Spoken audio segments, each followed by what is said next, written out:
Hello दोस्तों, जय हिंद। उम्मीद है आप सब लोग मस्त होंगे और अपनी पढ़ाई में व्यस्त होंगे। आज आप सभी को फिर मैं प्रैक्टिस करवा दूं, ठीक है ना। इसमें एफएफए जीडी के कुछ इंपॉर्टेंट क्वेश्चन है जो प्रीवियस ईयर क्वेश्चन है एसएससी जीडी का, ठीक है। और एफएफए जीडी के लिए इंपॉर्टेंट क्लास है ये, ठीक है। चलिए तो आज मैथ का प्रैक्टिस करते हैं और आप लोग भी लगाएंगे साथ साथ में, ठीक है। पहला क्वेश्चन लेते हैं, ठीक है। तो आपको पता भी है कि कम से कम पर डे 15 से 20 क्वेश्चन इंपॉर्टेंट क्वेश्चन आपको बताए जाते हैं, है ना। चलिए तो पहला क्वेश्चन लिया जाए। और जब भी देखो, अगर क्वेश्चन को लगाना है, समझना, तो सबसे पहले सवाल को पढ़ लेना चाहिए अच्छे से। सवाल को पढ़ने के बाद फिर उसके कुछ कॉन्सेप्ट जब क्लियर रहते हैं तो सवाल आ जाता है ना। चलो तो पहला सवाल देखो क्या कर रहा है। ए ने एक मोबाइल बी को 25% के लाभ पर बेचा, बी ने सी को 10% के हानि पर बेचा, सी ने इतना रुपए का भुगतान किया, ए कितना रुपए में लिया होगा, कहने का उसका ये मतलब है। ये ना क्रम से बात चल रही है, ये ना है तो इसका आंसर आ गया होगा। और हाँ, जब लास्ट में जरूर बताया करो कि कितने क्वेश्चन सही हुए हैं, ठीक है। चलो तो मान लेते हैं ए x रुपए में लिया होगा, कितने रुपए में। पहले उसको क्या हुआ, जब ए ने बी को दिया, ए ने किसको दिया, बी को दिया, तो इसे क्या हुआ 25% का। अब बी ने जब सी को दिया तो इसे क्या हुआ 10% की हानि हुआ। और सी कितना रुपए में लिया 56 है ना। एक काम करना है, यानी ए ने इसे बी को दिया 25% लाभ पर, कितना हो जाएगा 125 बटा।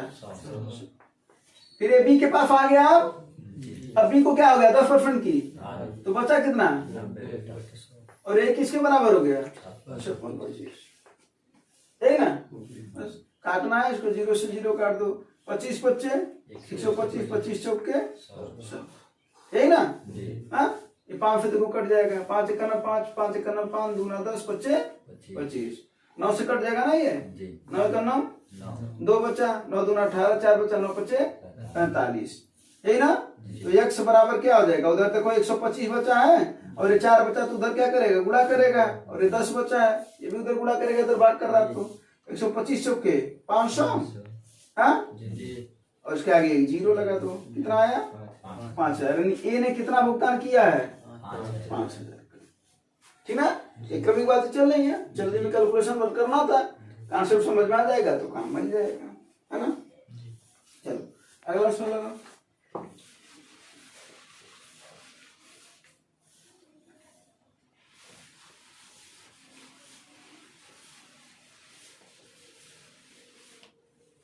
अगला सवाल देखो, अगला सवाल लगा सब।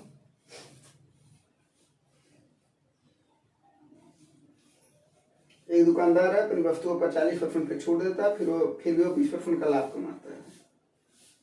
क्रय मूल्य ज्ञात करना है, अंकित मूल्य दे रखा है। आसान सवाल है ये। कुछ सवालों में ना कुछ चीजें पता होना चाहिए, जैसे अंकित मूल्य पर हमेशा क्या दिया जाता है, छूट दिया जाता है। और जो छूट आता है, जब छूट दे दिया जाता है तो क्या होता है, वो विक्रय मूल्य होता है। अरे भाई, अगर हम कहीं दुकान पर जा रहे हैं और 100 रुपए की वस्तु खरीद रहे हैं, 100 रुपया मान लो उस पर अंकित मूल्य है, ठीक है, और वो कह रहा है कि हम तुम्हें 20% का डिस्काउंट देंगे, तो इसका मतलब हम कितने में खरीदते हैं उसको, तो हमारा तो क्रय मूल्य है, दुकानदार का कौन सा मूल्य हो जाता है, विक्रय मूल्य हो जाता है, यही ना। तो ले देखकर कोई इसमें भी बात है, देखो क्या कर रहा है, अंकित मूल्य कितना है 24। अब इसी पर छूट मिलेगा, कितना छूट दे रखा है, तो कितना लेगा 60 लेगा, यही ना। अब ये कौन सा मूल्य आ गया, ये विक्रय मूल्य, ये कौन सा मूल्य, विक्रय मूल्य। अब इसी विक्रय मूल्य पर क्या हो रहा है, इसी विक्रय मूल्य पर 20% का क्या हो रहा है, लाभ हो रहा है ना। तो हमको क्रय चाहिए ना, तो जब क्रय चाहिए तो 100 कहाँ होता है ऊपर और 120 नीचे, भाई 20% का लाभ। अब ये कौन सा मूल्य हो गया है, अब ये कास्ट प्राइस हो गया, लेकिन यहां तक क्या था, ये सेलिंग प्राइस था, यही ना। और सेलिंग प्राइस से कास्ट प्राइस कैसे निकालते हैं, गुणे 100 बटा जितना फायदा या नुकसान जो हो रहा हो, यही ना। अब इसी को सॉल्व करना है, हो जाएगा ना। 00 से ये 1 0 1 0, ये ना 1 0 इससे कटा, ये इससे कटा, 12 दूना 24 कितना होगा, 6 दूना 1200, 1200 बस। कास्ट प्राइस कितना है 1200 रुपये, ऑप्शन नंबर दूसरा देखो आगे। अब एक चीज अगर समझ में आए तो एक ही लाइन का तो सवाल है ना, हाँ। और एफएफजीडी का मेरे टीसी पे 100 ज्यादा है गया था, ठीक है जी। क्योंकि लड़के लगाने वाले जो होते हैं ना, वो एक लाइन में सवाल लगा लेते हैं, वही प्रैक्टिस करना है। इसी वजह से आपको मैथ का प्रैक्टिस कराया जा रहा है ना। चलो अगला सवाल देखो, देखो ये सब एकदम पता होना चाहिए। औसत गति पूछ रहा है, 2 चाल दे रखा है ना। बताओ इसका आंसर बताओ। तो क्या होता है औसत गति में? तब तक हम कॉन्सेप्ट बता रहे हैं, तब तक बताओ औसत गति में क्या होता है भैया? 2 चाल होती हैं तो 2 गुणे पहली चाल गुणे और उन लोगों का योग, क्या ये ना। तो क्या हो जाएगा? 2 गुणे पहली चाल कितनी है? 64 है। दूसरी कितनी है? 16 है। 64 से जा रहा है और 16 से आ रहा है, ये है ना। अरे वो फिर पूछेगा तो ये करना। और 64 16 कितना हो जाएगा भैया? 80, ये ना जी। हाँ 8 दाएं 80। अच्छा फुल कर देगा क्या? चलो इसी कर दो। 8 दाएं 80, 8 हटाए 64, यही ना जी। हाँ फिर 5 दूना 10, 2 से काटो, 2 पचे 10, 10 से काटने की जरूरत नहीं थी, दफनों मारा ना आंसर, तो बटा 10 कर देंगे, कौन जरूरत है काटना, है ना। अब इसी का गुणा करो, 8 दूना अब फॉलो फुल 256, अब बटा 10 करोगे तो कितना हो जाएगा? जहाँ गुणा भाग आसान हो वही काम करना चाहिए, वो प्रैक्टिस सही आएगा, है ना। इसका आंसर क्या है? 25.6। कौन सा ऑप्शन है? पहला वाला है ये, ठीक है। ये नोट कर लेना, औसत गति ये जाएगा एक स्पीड से और आएगा दूसरी स्पीड से, तो क्या हो जाएगा? दोनों का गुणनफल का दोगुना कर देंगे और बटन का योग कर देंगे, ये कर देंगे। अगला देखो कह रहा है, सवाल बताओ कम समय का सवाल है। 5 महिलाएं कार्य को 8 दिन में करती हैं, जबकि 8 बच्चे उसी कार्य को 10 दिन लगाते हैं।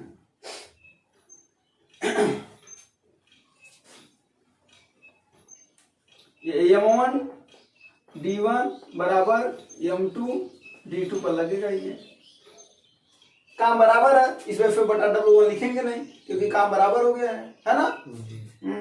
कह रहा है 5 गुणे यानी 5 महिलाएं फीमेल, 5 फीमेल कितने दिन में कर रहे हैं? 8 दिन में। जबकि 8 बच्चे यानी 8 बॉय कितने दिन में कर रहे हैं? 10 दिन में। काम बराबर है इन लोगों का, है ना। 8 से 8 कट जाएगा, 5 दूना 10, यानी एक फीमेल कितने के बराबर आया? 2 बच्चों के बराबर आया कि नहीं आया? बस इसी कॉन्सेप्ट से अपना काम कर लेंगे। यानी ऐसे सवाल में सबसे पहले क्या करते हैं? उन लोगों को बराबर कर लेते हैं क्योंकि काम बराबर होता है। हाँ तो M1 D1 बराबर M2 D2, ये दोनों भी बराबर होंगे आपस में। हाँ तो यहाँ पे आ गई फीमेल बराबर 2 बच्चे। अब क्या पूछ रहा है वो देखेंगे। 2 महिलाएं 2 फीमेल और 4 बच्चे करा कितने दिन में करेंगे? यही ना। देखो करना क्या है, किसी में भी बदल सकते हो चाहो तो, ठीक है। जैसे मान लो इसमें चाहते हो कि महिलाएं ना चेंज हो तो 2F रहने दो, ये वाला चिन्ह चाहते हो ना। चलो गुणे D, क्योंकि पूरे इक्वेशन को किसी एक में बदलना होता है, चाहे महिलाओं में बदल दो चाहे बच्चे में बदल दो। तो हम महिलाओं को रखना चाहते हैं, महिलाओं को रख लो, बच्चों को भी हटाएंगे अभी बाद में देख लिया जाएगा। तो हम किसको रखना चाहते हैं? महिलाओं को ना। तो महिलाओं वाला रखो। कितने महिलाएं थी? 5 महिलाएं कितने दिन में कर रही थी? यानी 5 फीमेल कितने दिन में कर रही थी? 8 दिन में, यही ना। अगर बच्चों से रखते तो ये वाला रखते, 8 गुणे 10 रखते ना।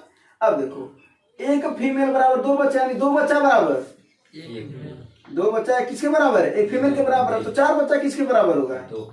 यानी 4 गुणे 1 बटा 2, यही ना। यानी यहाँ पर क्या आ जाएगा? 2 फीमेल, तो 2 और 2 4 गुणे यह फेव कट जाएगा, है ना। 4 गुणे D बराबर 5 गुणे 4 दूना D बराबर 10, D बराबर 10। कोई दिक्कत नहीं, ये ना। अब इस सवाल को चाहते तो ऐसे भी लगा सकते थे, यहाँ पर लगा ना। हाँ जरा ये देखो, ऐसे भी लगा सकते हैं। यहाँ पर हमने बच्चों को इस बार रहने दो, ठीक है। और यहाँ पर अभी ये आ जाएगा, और ये बार बच्चों को रहने दे तो बच्चों वाला रखो तो क्या हो जाएगा? 8 गुणे 8 D गुणे 10, यही ना। अब देखो हमको फीमेल चाहिए ना, यहाँ पर फीमेल को बच्चों में बदलना है। तो एक फीमेल बराबर 2 बच्चे, तो 2 फीमेल बराबर 4 बच्चे, तो 4 4 गुणे D बराबर 8 गुणे 10, 8 से 8 कट गया, D बराबर कितना आया? 10। वहां पर भी 10 ही आया था, ठीक है।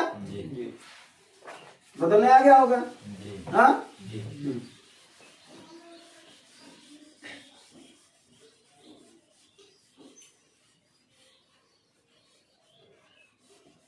अगर एक लंब वृत्तीय बेलन का व्यास 14 सेंटीमीटर है, ऊंचाई इतना, वक्र पृष्ठीय क्षेत्रफल और कुल पृष्ठीय क्षेत्रफल का योग क्या होगा? बेलन तो बताओ, जिनको पता है वो बता, जिनको नहीं पता वो देखें। बेलन का आयतन क्या होता है भैया? पाई आर स्क्वायर एच, यही ना? और बेलन होता क्या है? ये ना होता है, ये बेलन की क्या होती है? ऊंचाई होती है। बेलन का जो आधार होता है वो कैसा होता है?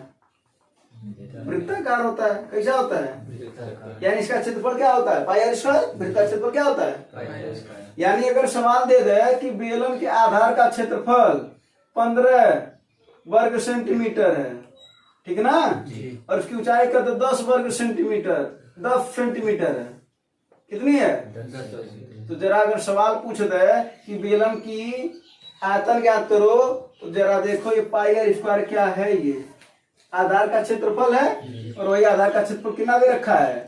15 वर्ग सेंटीमीटर। तो 15 गुणे 10 करके सीधा आंसर आ जाता है कितना? 150, है ना? इस बात को भी ध्यान देना, ये नहीं कि लगना आर का वैल्यू निकालना है यहाँ से कि पाई आर स्क्वायर बराबर 15, तो फिर वहां से पाई का वैल्यू रखो, फिर आर का वैल्यू निकालो, अंडर रूट आएगा। ठीक है, इस बात को समझो कि आधार के क्षेत्रफल से ऊंचाई का गुणा कर देने पर बेलन का क्या आ जाता है? आयतन आ जाता है, यही ना? अच्छा, बात करा जाए इसका वक्र पृष्ठ का, तो वक्र पृष्ठ होता है 2 पाई आर इंटू एच। अब देखो 2 पाई आर क्या है? 2 पाई आर क्या है? हाँ, 2 पाई आर क्या होता है? वृत्त की परिधि होती है। क्या होती है? वृत्त की। तो वृत्त की परिधि में अगर ऊंचाई का गुणा कर दो तो इसका क्या आ जाएगा? वक्र पृष्ठ आ जाएगा। अगर बात करा जाए संपूर्ण पृष्ठ का, है ना, तो क्या होता है formula? 2 pi R H plus pi are square. ठीक है, कितने? 2, क्योंकि नीचे भी वृत्ताकार है, ऊपर भी वृत्ताकार। जब इन दोनों का क्षेत्रफल को वक्र पृष्ठ में जोड़ देते हैं तो संपूर्ण पृष्ठ आ जाता है। ठीक है ना? या इसी को लिख सकते हो 2 पाई आर, कॉमन है ना यहाँ से, क्या बचेगा? एच प्लस आर बचता है। अब फार्मूला में उठा करके केवल रखना, जरा देखो ये व्यास दे रखा है कितना? 14, तो आर कितना हो जाएगा? 7। बोलो, व्यास दोगुना होता है ना त्रिज्या का। और क्या ऊंचाई कितना है? 2 सेंटीमीटर। अब वैल्यू रख करके बता करके बताना है। बताओ इसका आंसर क्या आ जाएगा? क्या पूछ रहा है? वक्र पृष्ठीय क्षेत्रफल और कुल पृष्ठीय क्षेत्रफल का योग बताओ। वक्र पृष्ठीय क्षेत्रफल और कुल वक्र पृष्ठीय क्षेत्रफल। जरा देखो ये 2 पाई आर एच मिलकर के कितना हो जाएगा? यहां से काम करो, कितना हो जाएगा? 4 पाई आर एच, हाँ, अब प्लस 2 पाई आर स्क्वायर। तो यहाँ पर क्या आ जाएगा? 4 pi R H plus 2 pi are square. बोलो, अब 4 पाई आर एच यहीं पर 4, तो क्या कॉमन है? चलो 2 पाई कॉमन ले लो, हाँ, तो 2 पाई आर भी तो कॉमन है ना, 2 पाई आर कॉमन लो, क्या बचेगा यहाँ पर? 2 इंटू एच, अब प्लस यहाँ पर 2 पाई आर कॉमन, क्या बचेगा? Plus r. 2 pi r common ना, अब यहाँ पर रख दो वैल्यू, क्या हो जाएगा? 2 गुणे 22 बटा गुणे आर की वैल्यू कितनी है? आर की वैल्यू 7 है, व्यास है 14, है ना?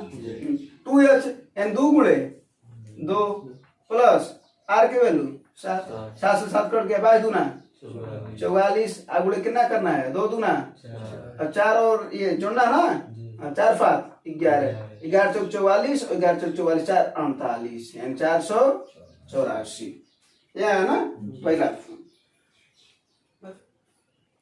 ठीक है, यानी केवल ले दे करके फार्मूले में रखना था, नहीं तो अलग अलग वक्र पृष्ठ निकालो और संपूर्ण पृष्ठ निकालो, दोनों को जोड़ देना, बात वही है ना?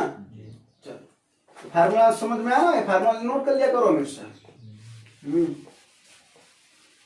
कुछ और सवाल बताना कि डायरेक्ट अगर दे दे आधार की परिधि, बेलन के आधार की परिधि है 20 सेंटीमीटर, ऊंचाई है 10 सेंटीमीटर, तो बताओ वक्र पृष्ठ कितना हो जाएगा? क्या कहोगे? 20 गुणे 10 हो जाएगा, यानी 200 हो जाएगा। बोलो हाँ या नहीं? कोई दिक्कत वाली बात? अगला वाला फल देखो, अगर चतुर्थानुपाती पूछ रहा था, जरा देखो इधर, पहला अनुपाती, दूसरा, तीसरा और चौथा अनुपाती हो, और चौथा अनुपाती अगर पूछ रहा हो तो चौथा अनुपाती बराबर देखो क्या हो जाएगा? तीसरा गुणे दूसरा बटे पहला। इसी को बोलते हैं चतुर्थानुपाती। क्या बोलते हैं भैया? कल बताए थे तृतीय अनुपाती। हाँ, कल बताए थे ये चतुर्थानुपाती हो गया। तृतीय अनुपाती क्या बताए थे? क्या बताए थे जरा बताओ। अगर पहला रहे, दूसरा अनुपाती रहे और तीसरा अनुपाती रहे तो तृतीय अनुपाती का फार्मूला क्या बनेगा? दूसरा अनुपाती का होल स्क्वायर बटा पहला अनुपाती। ये ना बताए थे। फिर एक और बताए थे मध्यानुपाती। बोलो बताए थे कि नहीं बताए थे? हाँ, मध्यानुपाती क्या होता है? करणी में पहला अनुपाती गुणे दूसरा, यानी इन दोनों का करणी में कर दो, दोनों का गुणनफल जो दो संख्या दी रहती हैं, ठीक है, वही हो जाता है क्या? अपना मध्यानुपाती। ऐसे समझो कि मध्यानुपाती यहाँ पर इसको भी क्लियर करना है कि 1, 2 और 3 अगर तीनों हैं तो मध्यानुपाती पूछा था, अर्थात दूसरा पूछ रहा है ना, तो इनका क्या हो जाएगा? पहला गुणे तीसरा। अब तीनों बार नोट करके लिख लेना। चतुर्थानुपाती बता दिए, तृतीया बता दिए, मध्या बता दिए, और ये तीनों पूछता है। समझ में आया? हाँ, क्लियर हो ना? चलो जल्दी में साथ में बोलो, बताओ क्या हो? चतुर्थानुपाती जब रहेगा पहला, दूसरा, तीसरा, चौथा, क्या करोगे? चौथा बराबर क्या हो जाएगा? तीसरा गुणे दूसरा बटे। तृतीयानुपाती अगर पूछेगा तो पहला, दूसरा, तीसरा, तीन अनुपात है ना, तो तीसरा पूछ रहा है तो तीसरा बराबर क्या हो जाएगा? दूसरे का वर्ग बटे पहला, ये ना। फिर मध्यानुपात में अगर पहला, दूसरा, तीसरा रहा है, यानी मध्यानुपाती पूछ रहा है, दूसरा पूछ रहा है, तो दूसरा बराबर क्या हो जाएगा? अंडर रूट पहला गुणे तीसरा। क्लियर हो? अब यही सवाल पूछ रहा है। तो क्या पूछ रहा है? तृतीय अनुपात क्या पूछ रहा है इसका? चतुर्था, यानी यहाँ पर ये लगेगा, यही ना। तो क्या हो जाएगा? तीसरा गुणे दूसरा। तीसरा कौन है भैया? अंडर रूट 21 गुणे अंडर रूट 8। दूसरा ना, हाँ, अंडर रूट 8 बटा अंडर रूट 6। बस यही ना, कोई दिक्कत वाली बात? अगर देखा जाए ये सब अंडर रूट में है तो सबको एक ही अंडर रूट में कर दो भाई। सब जब अंडर रूट में है ना, तो सबको एक ही में कर दो। क्या हो जाएगा? 21 गुणे 8 बटा 6। 2 तिहाई, 2 चौके, 3 सत्ते, 4 से कौन बाहर निकल जाएगा?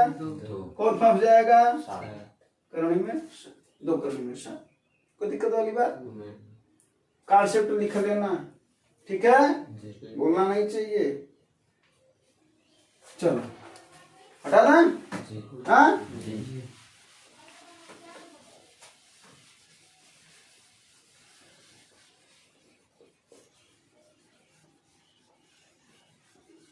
रन सोचना कि केवल एसएससी जीडी का क्वेश्चन है तो जीडी में आएगा, कहीं भी आ सकता है, ठीक है। हाँ, मार कर दो। अगला फल देखो, अच्छा सवाल, काम समय का सवाल कह रहा है एक पेंटिंग को 12 दिनों में पेंट कर सकता है, बी उसी को 8 दिनों में पेंट कर सकता है, सी उसी को 10 दिनों में कर सकता है, ठीक है। हाँ, ए कितने दिन में कर रहा है? 12 दिन में। बी कितने दिन में कर रहा है? 8 दिन में। सी कितने दिन में कर रहा है? 10 दिन में। सबसे पहले इसका क्या लेते हैं? एलसीएम कितना आएगा? 60 आएगा? नहीं, 120। कितना होगा? 120 भाई। 12, 8 और 10 का एलसीएम कितना होगा? 120। और एलसीएम क्यों होता है? ताकि उसके काम को बराबर किया जाए। हाँ, अब हमको क्या चाहिए? क्षमता चाहिए। तो एक ही क्षमता निकालोगे, 120 बटा 12 करोड़ कितना आएगा? 120 बटा 8 करोड़ कितना आएगा? और 120 बटा 10 करोड़ कितना आएगा? एक ही क्षमता 10। क्षमता बराबर क्या होता है? कार्य बटा क्षमता बराबर कार्य बटा, और कार्य है पूरा 120 बटा 12 करोगे, 120 बटा 8 करोगे, 120 बटा 10 करोगे, आ गया ना। अब सवाल पढ़ लेते हैं उसके आगे वाला। कह रहा जिसमें ए द्वारा प्रिंटिंग किया जा सकता है और वो बी और सी के साथ एकांतर दिनों में काम करता है, यानी ए हमेशा है। एक बार ए किसके साथ है? बी के साथ, और एक बार ए किसके साथ है? सी के साथ। यानी ए आ रहा है तो उस दिन बी आ रहा है, फिर अगले दिन ए तो आ रहा है लेकिन बी नहीं आ रहा, कौन आ रहा है? सी आ रहा है। यही सवाल के करने का मतलब है, यही ना। तो ए और बी अगर आएंगे तो कितना काम करके जाएंगे? 10 और 15 25 काम करके जाएंगे। ए और सी अगर आएंगे तो कितना काम करके जाएंगे? 10 और 12 22 काम करके जाएंगे, यही ना। तो अगर देखा जाए ये एक दिन का काम है, ये अगले दिन का काम है, तो 2 दिन का काम कितना हुआ है? यानी 2 दिन का काम है, कितना हुआ है? 2 दिन में कितना काम कर रहे हैं? 47। कितना काम कर रहे हैं 2 दिन में? 47। कुल काम है कितना? 120, यही ना? तो क्या करते हैं, जो 47 होता है उससे भाग दिया जाता है, तो 120 में भाग दे तो कितना आएगा? 2 गुना कितना होगा? 94, यही ना? कितना काम बच जाएगा? 26 काम बचेगा क्या? हाँ 26 शेष बचेगा ना? अब देखो 2 आया ना, इधर गुणे 2 कर दो, तो इधर भी गुणे 2 करना पड़ेगा। या ले दे करके देखा जाए तो 4 दिन में अपने कुल कितने काम हो गए हैं? 94, 54 का रहा 94, कितने हो जाएंगे? 94 काम हो जाएंगे। कितना बचा हुआ अभी अपने पास? अब 26 कामों के लिए एकांतर में जा रहा है ना, तो जब 26 काम बचा हुआ तो हम कहेंगे ना कि भाई आओ तुम करो। अब ये ए और बी जब करेगा तो कितना काम कर चुके हो? कर लेंगे एक दिन में, कितना काम कर लेंगे? है कितना बचा हुआ? तो 25 काम अगर ये करेंगे तो इन्हें कितना दिन लगेगा? एक दिन लगेगा कि नहीं लगेगा? भाई एक दिन में 25 काम कर रहा है ना ये लोग मिल करके, तो कितना दिन हो जाएगा? 5 दिन। कितना दिन हो जाएगा? यानी 5 दिन में कितना काम किए ये लोग? 119 काम। अभी भी एक काम बचा हुआ है, अब वो एक काम किसके पास जाएंगे? इसके पास जाएंगे, यही ना? और यहाँ पर हमको क्या चाहिए? समय। तो समय बराबर क्या हो जाएगा यहाँ से? कार्य बटा क्षमता। अंतिम में वाली बात समझा ना? 5 दिन तक आई है ना समझ में? कितना काम बचा हुआ है? एक। तो क्या आता है? समय और कार्य बटा क्षमता। कार्य कितना बचा हुआ है? 1। क्षमता कितनी है? इसके पास गए ना, क्षमता इनकी कितनी है दोनों की मिलाकर के? यानी 1/22, यानी 5 सही 1/22, बस। तो 5 दफन हो जो 4 वाला है भाई ना? हाँ तो दिक्कत वाली बात? हाँ चलो इसका ऑप्शन है कौन सा? दूसरा ना? हाँ ये बातें समझ लेना, ये सवाल अक्सर करके आता रहता है, ठीक है? एकांतर काम करने वाले। यहाँ पर सवाल भी पूछ सकता था, तीनों लोग मिलकर के कितना दिन में कर सकते हैं? तो क्या कर देते? 120/47 कर देते ना? 47 ही आया था ना उनका? 47 कहाँ आएगा? कितना आया था? क्षमता कितना आया था इन लोगों का? 120। अरे क्षमता कितना था? मारेंगे भी। काम आया था 15 12 और 10, तो 15 12 27 27 10 37 आता ना? कितना हो जाता है? 120/37। अगर तीनों का काम पूछता, तीनों लोग मिलकर के कितना दिन में करेंगे, ठीक ना? तीनों का एकांतर भी पूछ सकता था, है ना? हाँ तो 3 दिन में कितना काम होते? 37। तो क्रम से काम करा देते। अगला फल देखो जल्दी से। ये वाला फल तो कई बार पूछा गया है, सवाल है, प्रैक्टिस भी हो गया होगा इसका। क्या करते हैं? मात्र इसका एलसीएम निकालते हैं। 5 घंटियां 9 बजे बज रही हैं, बजने तो 12 18 24 36 45। 12 18 24 36 45, इन सभी का एलसीएम बताओ कितना होगा? एलसीएम कैसे निकालते हैं? यहाँ से देखो, सबसे बड़ी संख्या से देखते हैं। 45 दूना 45 का हम पहले 45 करो। क्या सभी संख्या 45 को काट देंगी? नहीं। तो दूना करो, 45 दूना काट देंगी सब? 45 तो काट देगा, और कोई नहीं 18 काट देगा, लेकिन ये सब नहीं काट पाएंगे ना? नहीं। फिर उसके बाद से क्या करो? 3 गुना करो, 135 होगा, है ना? क्या 135 को सभी संख्या काट देंगी? नहीं काटेंगे। फिर कितना कर दोगे? उसका दुगुना कर दो, 180। 180 को 45 काट देगा, 36 काट देगा, 18 काट देगा, 12 काट देगा, लेकिन 24 नहीं काटेगा, है ना? जब ऐसे समझ में आए कि 24 नहीं काट रहा है, तो किसकी वजह से नहीं काट रहा है वो देख लो। 24 है ना? 24 को 12 गुणे 2 लिख सकते हो कि नहीं? तो 12 काट रहा है कि नहीं काट रहा है? यानी 12 से तो कट जा रहा है, 2 बच रहा है, तो सीधी सी बात इसका 2 गुना कर दो ना, तो कट जाएगा। यानी कितना हो जाएगा इसका एलसीएम? 360। कितना हो जाएगा? 360। 360 क्या सेकेंड है ना? इसका मतलब 6 मिनट। तो कितना बजे बजा था? 9 ना? अब 9 बज के कितना? 6 मिनट। 9.06, है ना? बोलो। आए तो वो मेथड है जो करते हो, खास करके चीना, है ना?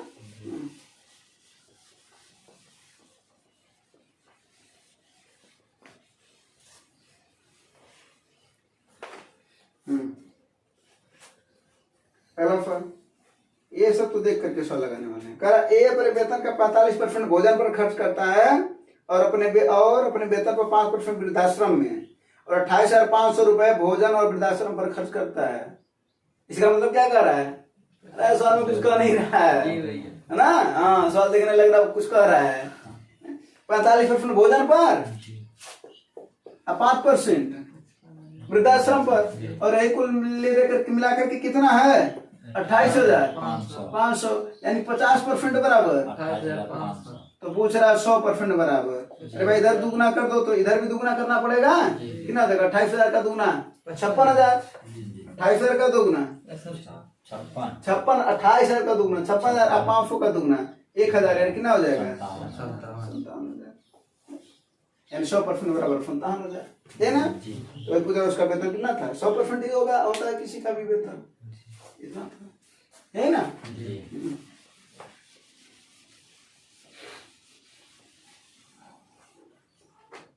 अलाफा 9 सेंटीमीटर त्रिज्या और 15 सेंटीमीटर ऊंचाई वाले एक शंकु को पिघला करके 45 सेंटीमीटर का एक बेलन बनाया जा रहा है। बेलन का व्यास बताओ। कभी भी अगर पिघला जाता तो बता चुके हैं कि उनके आयतन क्या होते हैं? बराबर होते हैं। क्या होते हैं? तो कौन कौन है यहाँ पर? शंकु और बेलन है। बेलन का भी अभी आयतन बताए हैं, यही ना। तो शंकु का आयतन बराबर बेलन का। जब भी ऐसा सवाल दे तो यही करना है, ठीक है ना। शंकु का आयतन यानी दोनों के आयतन को बराबर कर दिया जाता है। क्यों? क्योंकि उसी से पिघला करके बनाया जाता है। पिघलाने वाला सवाल कभी भी देगा, अगर संख्या पूछेगा तो बड़ा बटे छोटा करना है। जिससे बनेगा वो ऊपर, जो बनेगा वो नीचे। लेकिन अगर त्रिज्या पूछे, व्यास पूछे, ऊंचाई पूछे, अगर ये सब पूछ रहा तो दोनों के आयतन को क्या करना भैया? बराबर करना है। तो बराबर कर दिया। तो शंकु का आयतन क्या होता है? 1/3 पाई आर स्क्वायर एच। भाई इसका एच अलग होगा ना, इसका एच इसका अलग कर दो तो ये क्या हो जाएगा? पाई आर स्क्वायर छोटा छोटा वाला कर दो, कोई दिक्कत वाली बात? पाई से पाई 1/3। अब यही खोजो कुल शंकु में क्या क्या दे रखा है। शंकु में क्या दे रखा है? 9 सेंटीमीटर त्रिज्या है तो 9 गुणे 9। ऊंचाई कितना है? 15 तो 15 कर दो बराबर, यही ना। फिर अब देखते हैं बेलन में क्या दे रखा है। बेलन में क्या दे रखा है? ऊंचाई। त्रिज्या पूछ रहा, व्यास पूछ रहा ना। व्यास पूछने का मतलब त्रिज्या हमको पता हो जाए तो व्यास पता हो जाएगा। तो एच कितना है? 45 है। बस बोलो, कोई दिक्कत? 3 त्रिका 9 पचे 5 तिहाई 3 त्रिका 9 बराबर। तो आर बराबर भाई 9 किसका वर्गमूल है? 3। तो आर बराबर, तो क्या पूछ रहा है यहाँ से? डी। तो डी बराबर क्या होता है? 2 गुणे आर यानी 2 गुणे 3 इक्वल टू 6। बोलो, कोई दिक्कत? अब कॉन्सेप्ट ऐसा पता होना चाहिए कि जब भी पिघला जाएगा तो क्या करेंगे? अगर संख्या पूछेगा तो बड़ा बटे छोटा करेंगे, और जब त्रिज्या या ऊंचाई पूछेगा तो उनके आयतन को क्या कर देंगे भैया? बराबर कर देंगे। फार्मूला पता होना चाहिए, यही ना।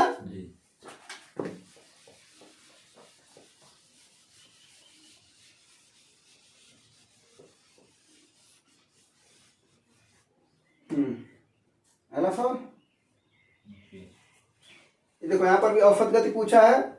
हाँ, औसत गति में कल भी बताए थे कि औसत गति कभी भी पूछे तो करना क्या है। बाकी लोग लगाओ, जिनको नहीं आ रहा वो देखें। कुल दूरी बटा कुल समय, यही ना। कुल दूरी है कितनी? पहले दूरी को काउंट कर लो। 20 प्लस 15 प्लस 10 प्लस 24, यही ना। समय अपने को नहीं पता है, चाल तो पता है लेकिन समय नहीं। तो समय कैसे पता होता है? तो समय बराबर क्या होता है भैया? दूरी बटा चाल। दूरी पहले कितनी है? 20। इसका चाल कितना है? 5। दूरी कितनी है? दूसरी 15। इसका चाल कितना है? 3। दूरी कितनी है? 10। इसका चाल कितना है? 2। दूरी कितनी है? 24। इसका चाल कितना है? 4। कोई दिक्कत वाली बात नहीं। इसी को साल को 5 चौके 3 पच्चे 2 पच्चे 4 छक्के कितना है भैया? ऊपर जोड़ो। 20 10 30 5 35 10 45 20 45 20 65 65 4 बटा 4 5 9 5 14 6, यही ना। बोलो, अब इसी से काट दो भैया। कैसे काटोगे? देखो 2 से काट दो इसको। 2 तिहाई 2 चौके, है ना। दशमलव 2 पच्चे। दशमलव क्यों लगाए हैं? बटे 10 है कि नहीं है? हाँ, क्या दिक्कत? देखो यहाँ से 2 से पहले हम काटे 2 तिहाई 2 चौके, और उसके बाद कितना बचा? अच्छा 1। हाँ सॉरी एक बचा ना, अब ये बटे कितना है इसके 10 है ना। अब एक बार, हाँ ठीक है, 3.4। 4 अच्छा ये इसका वाला था ना। जी। हाँ। कोई दिक्कत नहीं। तो क्या हो जाएगा 3.4। 4 5 ये है इसका किलोमीटर प्रति घंटा। तो ऐसे सब समझ में है ना। जी। हाँ अब ये ग्राफ दे रखा था, कल ग्राफ नहीं दिया था। जी। हाँ उससे कोई मतलब नहीं है, बस तुम्हें ये समझना है कि इसमें क्या दे रखा है क्लियर रूप से, है ना। हाँ कल भी इसी जैसा सवाल था, जो कल लगाएंगे वो इस सवाल को देख करके लगा लिए होंगे।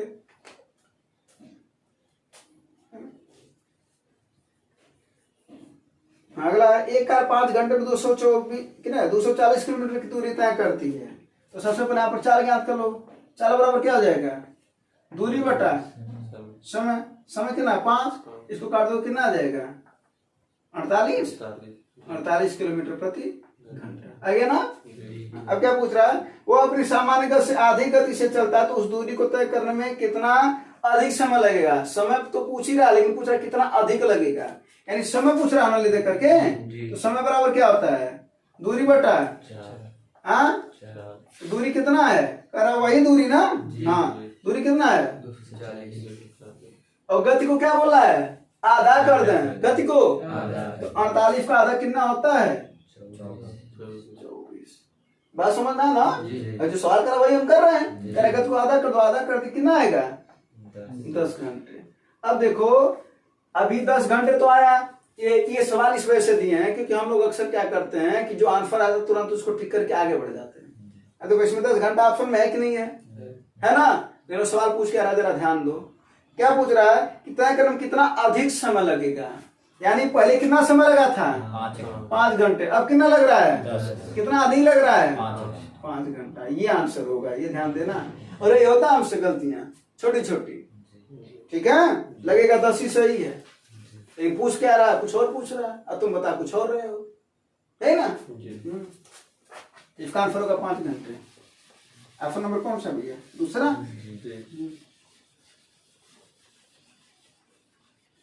और छोटी गलतियां ना हो जाती हैं, अब इसको सुधारने के लिए प्रैक्टिस जितना ज्यादा से ज्यादा कर पाओ, है ना। इसी वजह से कहते हैं ना कि जो पूछता है उसे जरूर ध्यान दिया करो। चलो अगला फॉल लगाओ। ये फॉल था कह रहा 180 रुपए में 40 पेंसिल खरीदी, तो एक पेंसिल का दाम निकाल लो, है ना। एक पेंसिल का दाम कितना हो जाएगा 180 बटा 40। 0 0 कट जाएगा, 4 चौके 16, 2 बचा 0.4 5 20, 4.5 रुपये एक पेंसिल का दाम। फिर क्या कर रहा है, एक पेन का भी दाम चाहिए अपने को, क्योंकि इसी का अंतर पूछ रहा है। तो एक पेन का दाम चाहिए। एक पेन कितने रुपए में 180 रुपए में कितने दर्जन, 2 और एक दर्जन में कितने होते हैं 12। एक ना 6 दूना 12, 6 त्रिक 18, 2 15 ही ना 30, कितना हो जाएगा 7.5 रुपया, यही ना। यानी एक पेन का दाम कितना है भैया 7.5 रुपया। पेंसिल का दाम कितना है 4.5 रुपये। क्या पूछ रहा है, एक पेन और एक पेंसिल के मूल्य में अंतर बताओ। पेन का दाम है 7.5, पेंसिल का है 4.5, अंतर कितना है 3 रुपए का। साफ साफ दिख रहा अंतर, यही ना। यही सवाल है, हाँ। इसमें थोड़ा बहुत ज्यादा समय नहीं दे रहे हैं, कोई दिक्कत तो नहीं है ना। समय देने वाला फॉल भी नहीं है, हाँ। अगला वाला फॉल समय देने वाला है। लगाओ इस सवाल को, लगाओ।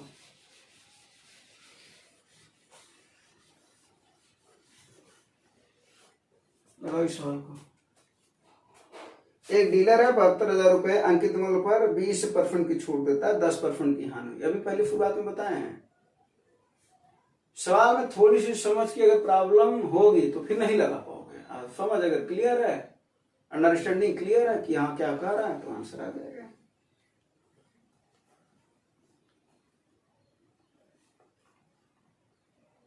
क्या हुआ, ये चीज समझ में आ रही है।